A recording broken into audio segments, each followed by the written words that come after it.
Yesterday, 39 Dunedin News did a story about a protest in Dunedin against the testing of legal highs on animals.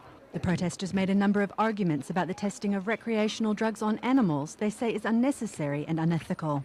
So today we asked a local bioethics expert at the university to find out a scientific perspective on the protesters' arguments and if there is a valid case for testing legal highs on animals.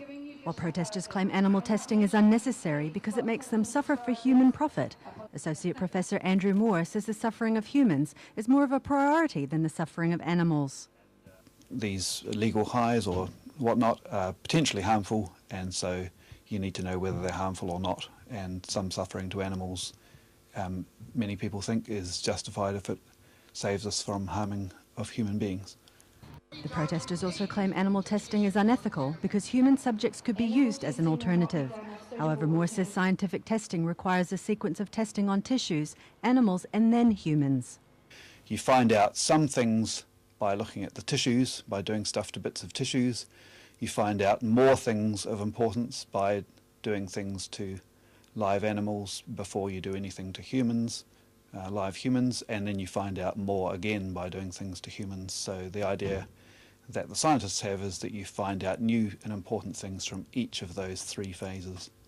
Also, the protesters argue drugs tested on animals don't give relevant data about humans, but Moore disagrees. We have some differences from other animals. We have a lot of things similar as well. So some things that we learn from animals apply to us as well.